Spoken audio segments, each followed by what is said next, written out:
WordPress currently powers 46% of the entire internet.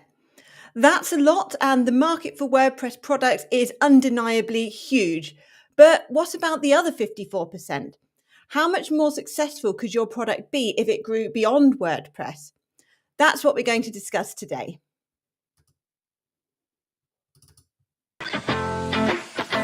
This is WP Product Talk, a place where every week we bring you insights, product marketing, business management and growth, customer experience, product development, and more. It's your go-to podcast for WordPress product owners by WordPress product owners. And now, enjoy the show.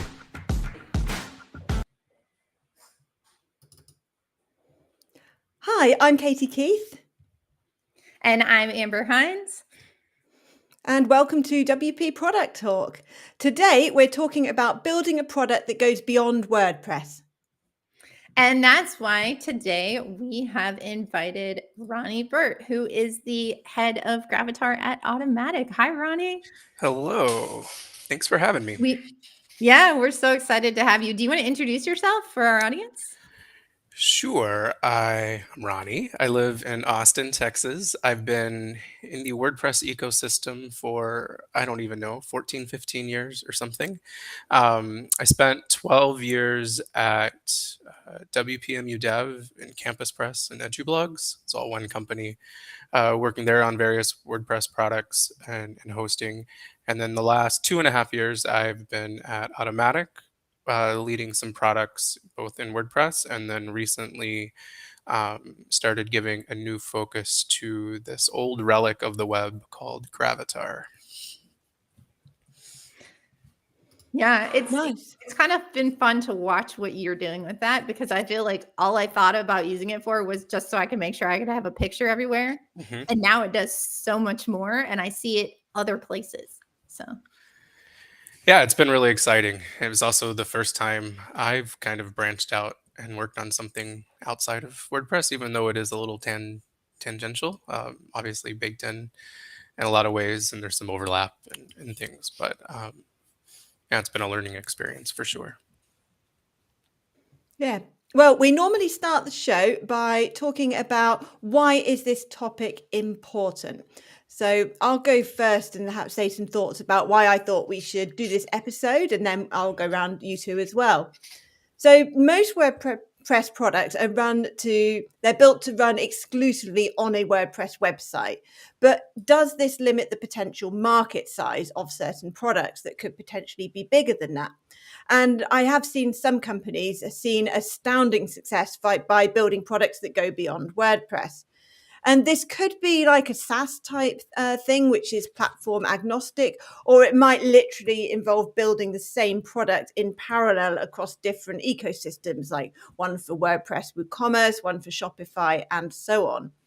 And we talked about this topic briefly on the 27th of March when Amber was speaking with Thomas Fanchin from Weglot about his experiences of building Weglot for and eventually beyond WordPress.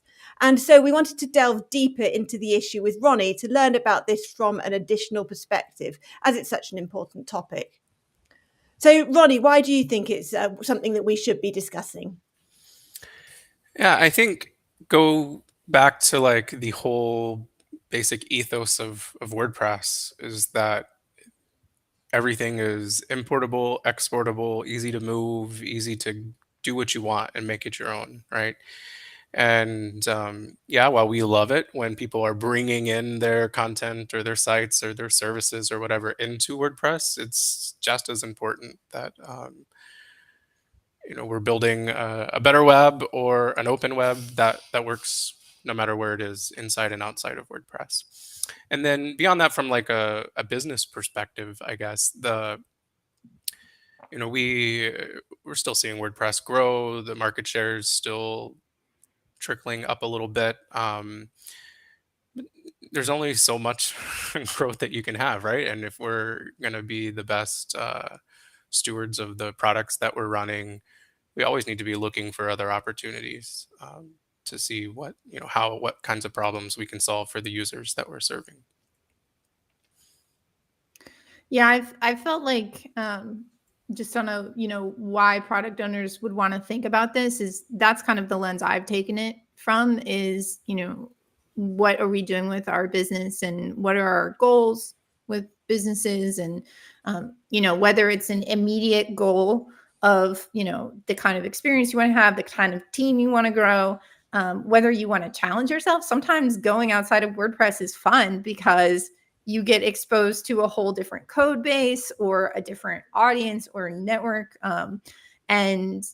And that can be, a big learning opportunity, which if you feel kind of like, okay, I understand WordPress, I know what I'm doing, it might feel rote at some point in time. So I think there's the whole like business side and sales and growth opportunity, but there's also the potential for, learning and challenging yourself as a business owner if you decide to do something outside of, um, the day-to-day or what we know really well.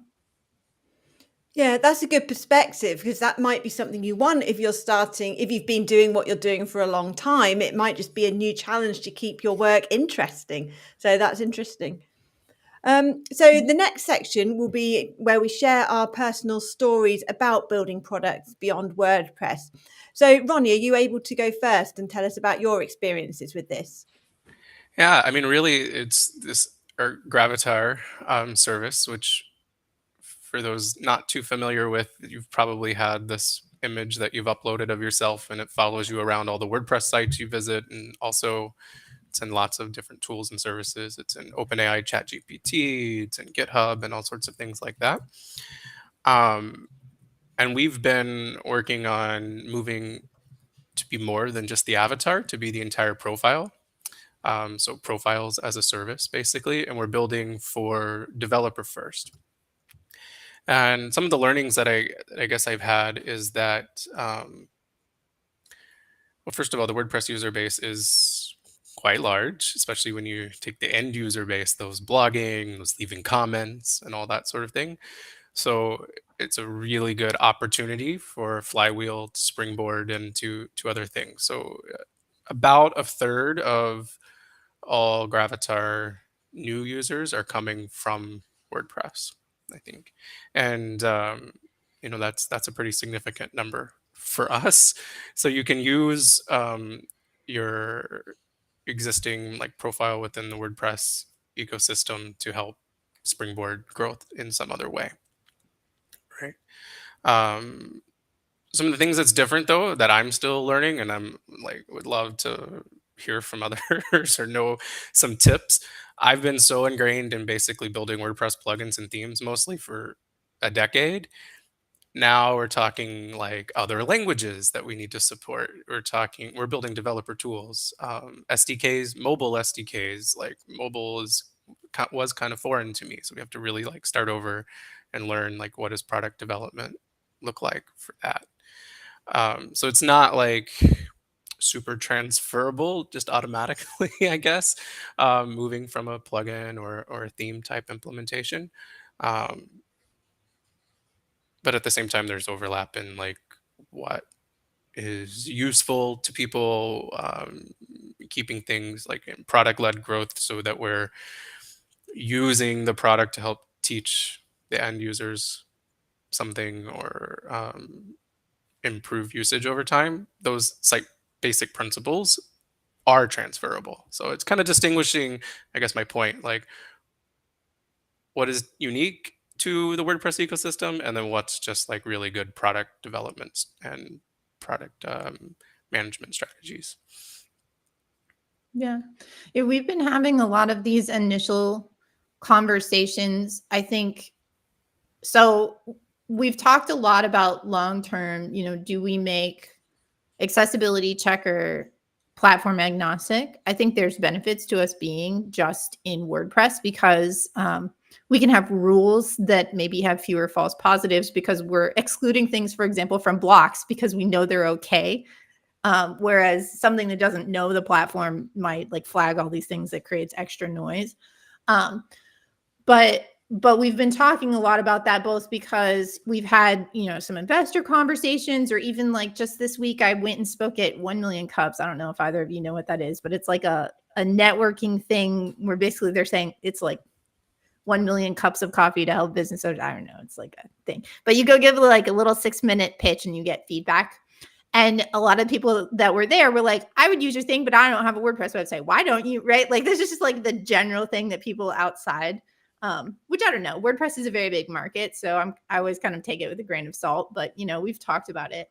And then we've also talked about the idea of taking like still only being a WordPress plugin, but having an external API that can do some of our scanning so they're not running on the server, because we occasionally run into issues where someone's using the pro version of our plugin, which can scan your entire site, and they're on like a very inexpensive $5 a month host.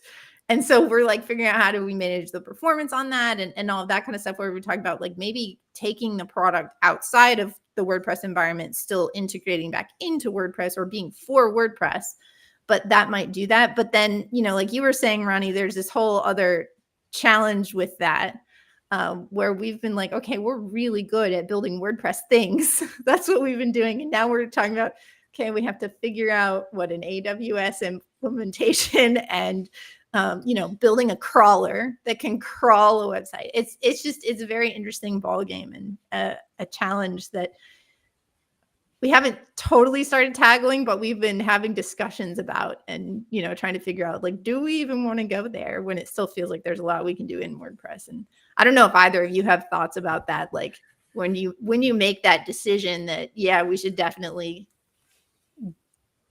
go beyond. Well, I think you said something very important about the API service and the potential there.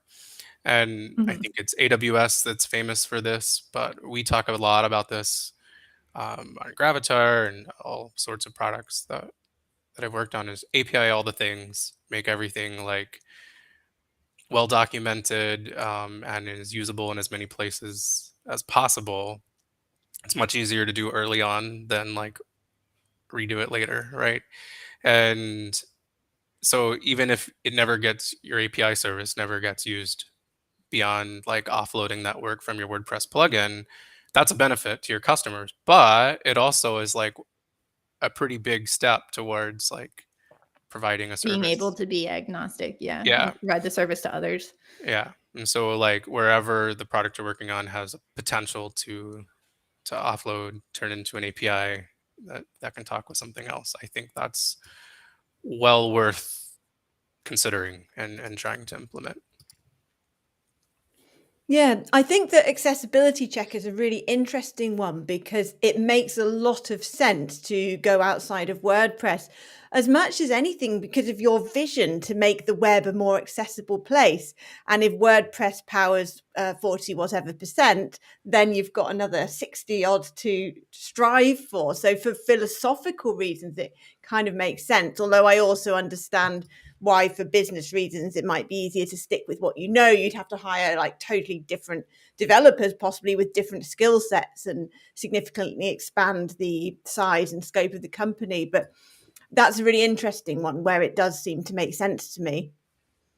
Yeah, I think I've also seen, actually we just ran into this, and I'll say it was so Gravity PDF, which is an add-on for Gravity Forms that maps entries into PDFs that you have uploaded. I don't know when they made this change, but they made a change recently where all your PDF templates, where you're like literally mapping the fields, I guess, live in their API. And we had a practice with this on our agency side where we would frequently build it with our license key and then make the client go buy their own. And we had one where it expired last month. And we were like, but you were supposed to put your own key in. And he's like, well, I did, but none of the stuff works because apparently all the templates and stuff were saved and attached to our key. and it's interesting because we're talking about this, like, I think there are benefits to sometimes having things with an API. I think that's definitely a benefit for them because that's probably how they started enforcing making people continue paying for the plugin, because a plugin does not function without your active license key, right? But from a user experience standpoint, it was super frustrating because now it was like, do we have to totally rebuild this? No, they ended up being able to transfer them on their end to his key, but they were kind of like, don't do it again. Right. And so it's interesting because I feel like we also have to weigh this, like, what's the benefit to our user base too, if we're starting to go down this API route. So what's your experience with going outside of WordPress, Katie? Have you done this with any of your plugins? I have researched it but not implemented it. Particularly with Shopify, for years people have been suggesting let's do a Shopify version of, because we specialize in WooCommerce extensions, so that would kind of make sense. And one of our developers in particular is quite keen to expand his skill set and get experience of building Shopify extensions. So I have researched what the demand is for the same functionality that we've got in our WooCommerce extensions, but on Shopify. And ultimately, I decided against it, partly because I didn't find a gap in the market. I found similar things available within Shopify, and partly because what we're doing now is working well and we're growing within WordPress. And so it felt like we would probably have the most growth if we focus on what we knew rather than going into a whole new area where we didn't know necessarily how to market, and we weren't part of the Shopify community, and our developers weren't skilled in that way. So it just felt like we might be stretching ourselves too thin and that we should focus on what we know works. So if I was going to do that in future, though, it might be for other reasons. Like, imagine if the WordPress or WooCommerce market had a massive decline or something and our sales would decline in turn. It's good to know that there is that option to pivot if we needed to. And while I feel it might be counterproductive to spread ourselves across multiple platforms now, if something bad happened in the future, then we could do that relatively quickly, I think. So, Ronnie, you mentioned something earlier about non-WordPress platforms such as ChatGPT using Gravatar. Do you do anything to encourage them to adopt Gravatar, or is it just so ubiquitous that people know about it and will use it without you having to do anything? Well, we're trying to be better at being in as many places as we can. And so, starting with just better documentation. Just this week, we're starting to roll out a complete overhaul of our developer documentation and like updating some pages that haven't been updated in like 12 or 13 years or something kind of embarrassing. And so that's one thing, just seeing how we can search. I'm very like interested in the fact, if you're building something for developers specifically, that more and more are going to rely on things like Copilot or ChatGPT, like to help like do the research or maybe outline the code or whatever. And it gives it hallucinates anything to do with Gravatar. It gives really bad, like old advice on old, outdated hashing algorithms and things. And so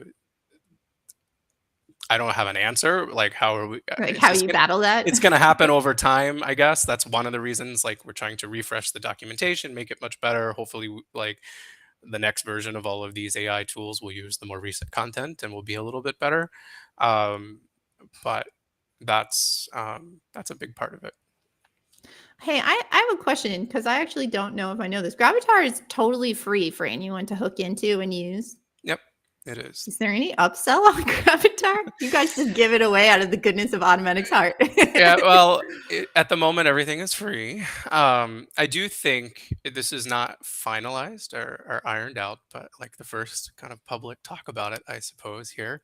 Right here on WP Product Talk, everyone. Yeah, with our with our API. So we have a new, more updated, more efficient REST API very soon. It's an old JSON based, and anyone that is kind of giving back to the community of Gravatar profiles, meaning they like make it easy with a link, like go here to edit your profile or to upload your avatar. I think that'll continue to be free. And all the when you add something to your Gravatar profile, it's public. It's on that's kind of its purpose, right? You're not meant to be adding like private sensitive data.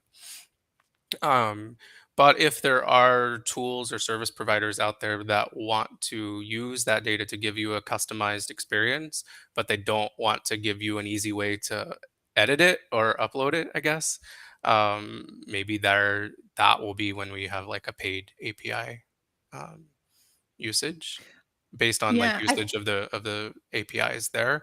We don't even know if there's like a market for that, how it works. So that's part of that. We also very soon will have domains available for your Gravatar profile. I'm very interested in DID, decentralized identities, and like domains as identity. And so if you can buy a domain, change your gravatar.com/ username profile to that domain, then services like Blue Sky are using domains as identity, and I think more will hopefully continue to do that. Then that's one way we can help sell and host domains, is to kind of like cover our expenses. I mean, we're serving billions of photos and avatars and profiles. It's not free. But it also is a service for the web and for users to have a more personalized experience. yeah. So on following up a little bit more on Katie's question, then is there like a specific sales initiative so it doesn't cost them anything, which seems like it'd be easy to tell people just use this, it's free to use. Like do you do a lot of cold outreach to try and get non-WordPress We tools to use haven't. I it? mean, we've been just kind of put a team back behind this late last year, second part of last year, and we're just, once this REST API comes out in May, now that it's May 1st, we do plan on first targeting all the people that are using the old legacy API and saying, here's the newer, better API that should be easy for you to switch over to. Um, and then once we've made progress with that, then we'll have to figure out the next steps for broader reach. Yeah. Yeah. I think the other thing I'm curious about us going into, I don't know if you've talked about this at all, Katie, with like going to Shopify and if that developer on your team already knows Shopify. But I think it'd be worth having a conversation about, let's say you do decide to go beyond WordPress, how do you even grow that team? And little background for everyone, in my pre-show, I was talking about our woes with developers. Like that's probably been one of my hardest challenges as a business owner and a product owner. And so I'm always curious if either of you have thoughts about, let's say you decide to go beyond something. How do you know? Like, it's so hard to vet if someone knows what they're talking about, if you're hiring them to be the expert on a platform that you know nothing about, right? Either of you have thoughts? Right. Yeah, that's a really good point, because when we hire a WordPress developer, I'm not a developer myself, but one of my team will literally go through their code in great detail to check they meet our quality standards, as well as us doing more user-based testing, which anybody can do. So if it was another platform, then how would you even do that? You can't hire one person to look at someone else's code. I suppose they could just look at the tidiness and structure and the best practices regardless of the platform, but you wouldn't be able to vet it quite so well for that first project. So that would be a challenge.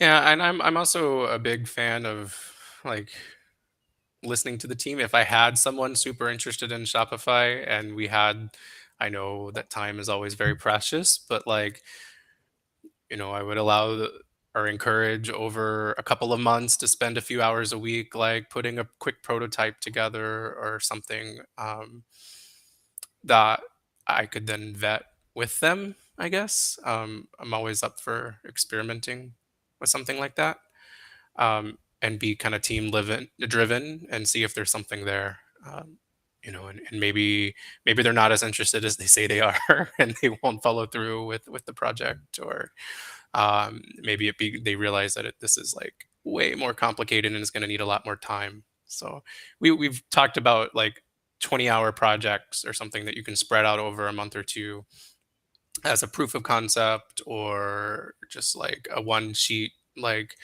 um, like write up of a technical analysis or a plan of a development plan or something. Just depends on the project, right?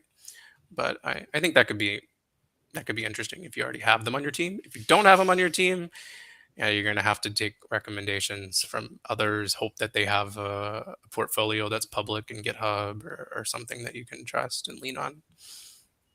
Yeah, and maybe that's one of those like fire quickly situations. Like Yeah. you're like, okay, it seems like you aren't producing anything I can even look at. So yeah, I think the proof of concept idea is really interesting.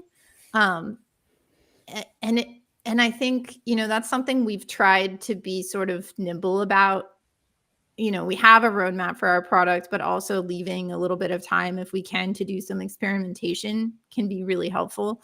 Um, but I also remember our co-host Matt, he shared with us in one episode, and I can't remember which one it is, unfortunately. But he was talking about how they with Give had actually gone through the process of building almost an entirely standalone instance of Give, their donation platform, that would not require a WordPress website. And he said it was just about ready to go. And then they were like, they ran into a few problems, and then they had internal discussion. They're like, yeah, actually, we're not going to do this. And so like, I think sometimes it's kind of scary to go down those proof of concepts because you have to be willing to accept that you might just trash all those hours. I've definitely been there and done that, including recently with Gravatar. We started out, one of the things that really bugs me about the web is, and WordPress specifically, is authentication and logging in and like user management on Woo stores and everything. And it's very much, well, just slightly related to Gravatar. But I was like, if we could provide a much simpler passwordless, like use of auth key, like passkeys and everything service, maybe this is a great way of growing the overall user base of Gravatar. So that was kind of the thesis that we came up with, that we wanted to test, hypothesis. And we spent several months on it. A good team. We loved it. It works, but like it wasn't exactly related to the audience we were trying to hit, and there was some very, I mean, not serious, but like valid security risks that we'd be bringing on and all this, like while we're trying to do other things. Is this really the right time, right? So we got it to the point where it's basically working, almost ready to ship, and we had to have a really hard internal discussion of, this isn't the right time for this right now. um, and yeah, it was a bummer for the team. It was pretty, like, we spent a couple of days licking our wounds and like thinking about how it could go. It wasn't all for nothing. We're giving back a lot of what we learned to some other systems that will use this, and we'll eventually bring some of it back as well. But yeah, it's. I'm not saying it's easy, and you definitely will have those experiences where like this was started off as like one of those little side projects. Let's just see what we can do to improve the experience. Then we got really excited, so we were like, let's put more resources and time behind All in. to polish it. And then we had to roll it back a little bit. But it happens. Mhm. I think a lot of those problems underline the fact that ideally products should be designed to be agnostic from the outset. Like Gravatar, you don't have to do work for somebody else to use Gravatar. It's just that's what it is. So for WordPress product people just starting out, it makes sense to think about that right from the beginning. It's similar to the idea of whether to do a SaaS or not, but a step beyond that, really. And we've done a couple of episodes about that. Should you adopt a SaaS model for your WordPress product, or just a standalone plugin which you install on a website? And I think this is like the next step, that if you are just starting, then try and think big from the beginning. And even if you're just targeting WordPress websites initially, if you've got that architecture in place to grow beyond, then it's not like a whole, oh, I need to hire a completely different team of developers with a different skill set or anything like that. It's more of an integration thing and API, as you were talking about earlier. Yeah. Our co-host Zach is watching on YouTube, and he says, when unchecked, it's so easy for our product vision to turn into an everything app. And I think it might be sort of useful for us to riff on that a little bit. How do you know when you should not go beyond, right? Like the opposite of what we're talking about, or not add a feature. I know you mentioned security, like there's just additional risks that might come to the business from that specific thing that you mentioned, Ronnie. What stopped you with going to Shopify, Katie? Is there any reason that you haven't done that now? It just felt like there was no real benefit. We could put a lot of resources into it, but we probably would be less successful than if we just launched another WordPress plugin. Because I know WooCommerce, I know the market, I know how to find gaps, and I know how to promote it and make it successful. And I'm pretty confident in that now after doing it 24 times or whatever, 19 of which were WooCommerce, I suppose. Whereas Shopify, I've never done that. And the market is still growing, and there are more opportunities for plugins because we're a multiple product company. So for me, the opportunities are to listen to our customers and make our existing products better, because our customers are telling us how we can increase our sales, and also listening to the market and introducing new products that there's demand for. And I don't have any of those amazing insights in Shopify or another platform. So would I really actually increase our sales if I branched out into another platform compared to the increase of putting those same resources into what I already know how to do? Yeah, I think that's a good question. I was chatting with Anil from Multi-Collab and Multidots yesterday, and which, by the way, I was like, we got to have him come on. But he was saying he sometimes has those thoughts about like the agency versus the product, right? And I mean, even us now, like I know why we're doing what we were doing with our product, but if you look at our product resources in versus revenue, like it doesn't look profitable, right? It will be, but we have to eat the whole, like you have to spend all the time building it before you can even sell it. Right. And so I think if you don't have a good vision or picture of like where, the lines start to cross, and it makes sense to have put in all that upfront investment, then it is harder to probably do that.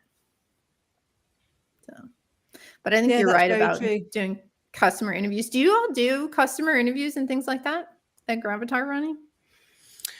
Yeah, it's a constant thing. Sometimes we're better at it than others. When we were first starting, like putting a team back behind it, we reached out to just our own personal networks mostly, and like anyone that we could get a hold of, and just talk to about like how is it being used, um, what would be useful for developers, that sort of thing. We also have put in, and it comes and goes, or we change the questions based on what we're looking to do. Like quick surveys in the UI or within the product, where we try to aggregate some quick feedback that way. I can't think of the name, but we just ran a pretty fun test with a mock-up. There's a company that we used where I think they found like a dozen random people that had not used Gravatar before, but that were developers, that kind of walked through our onboarding screen for developers, or onboarding flow that we're working on, and they gave us some really good feedback and insights there. So it's something we're trying to do all the time. It's also, I just from experience know that like it's easy to put lower on your priorities just if you have other fires that come up, or like something takes longer than you want.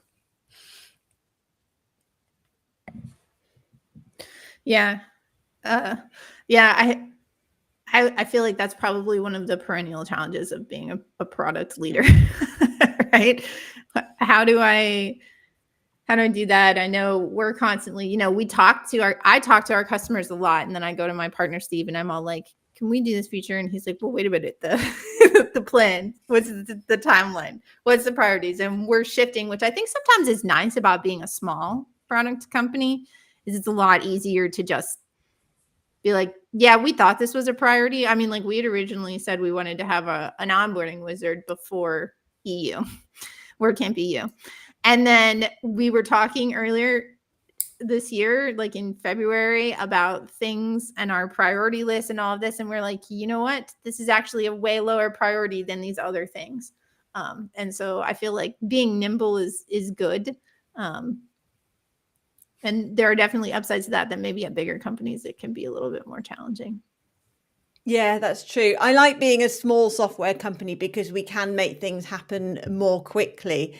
And I think a lot customers have often very diverse, very different needs and perspectives. So I kind of prefer more collated feedback from, like, for example, we always send an email asking for feedback about how they found the product, what were they looking for, can we see a link to it after they've bought, and then we collate that.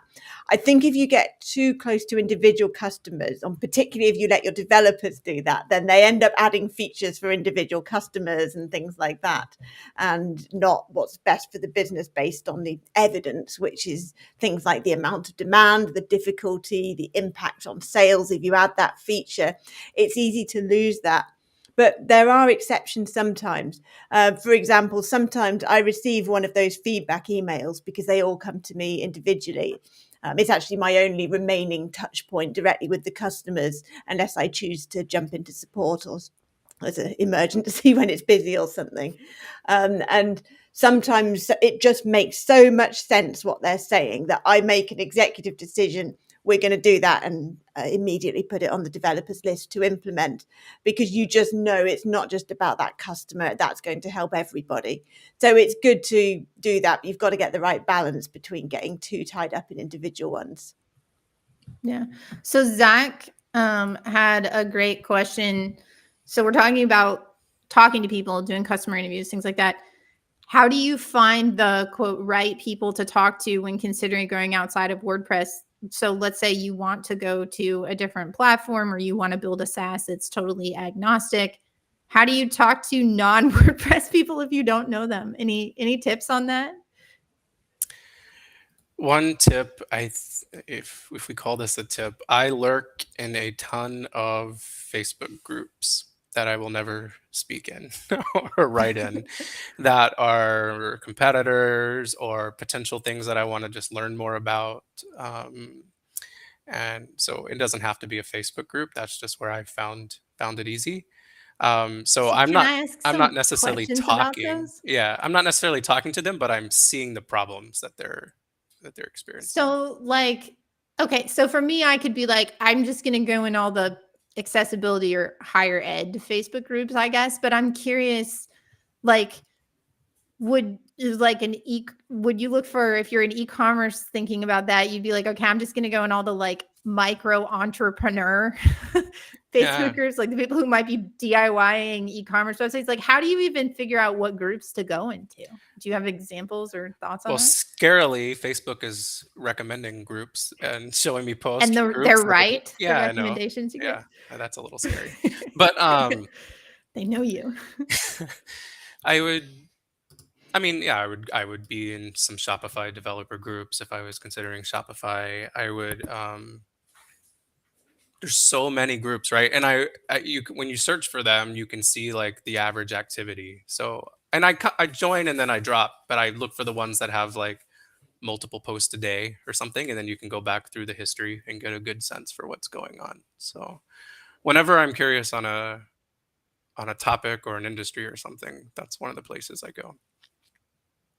Yeah, so basically looking for groups that you have like your target demographic, or you were saying like competitors might be in, or potential competitors if you were to go into that market. Hmm. Yeah, that's interesting.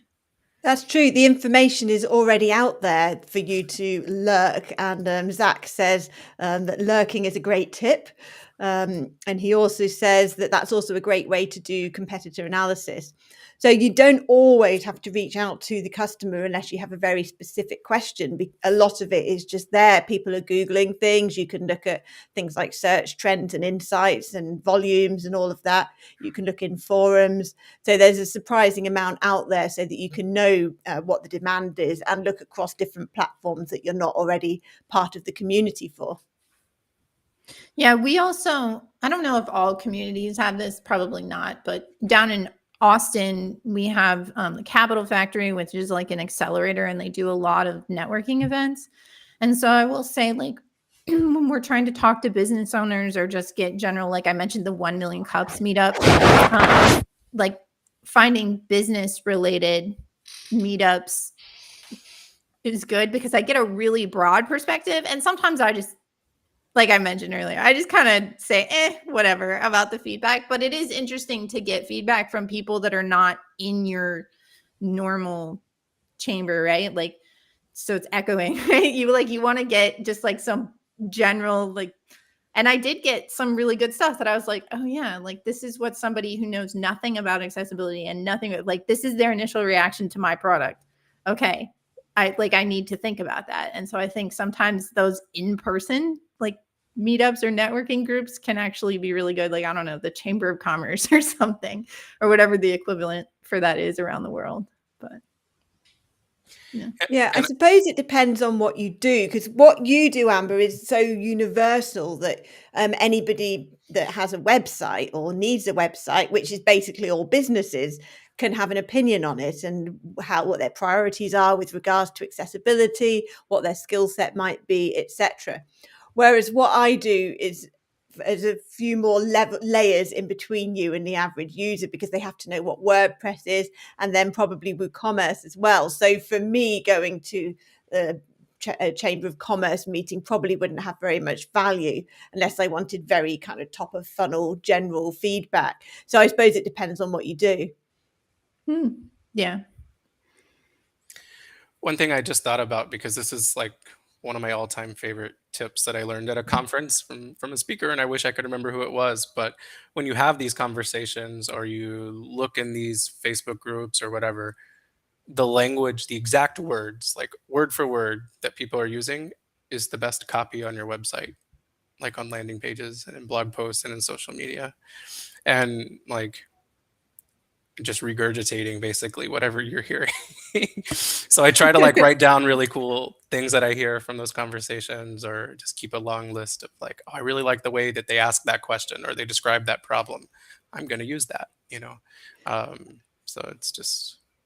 Yeah, I know in agency land, that's literally how my partner closes deals is he asks them to tell him their problem and then he rewrites that exact thing as the solution in the proposal. So I can imagine it works the same for sales, right? Of a plugin or a product or whatever it might be. Yeah. So I'm wondering if we should transition into our best advice, like your top tips for WordPress product owners who are considering going beyond WordPress. Do you want to kick us off, Ronnie? Yeah.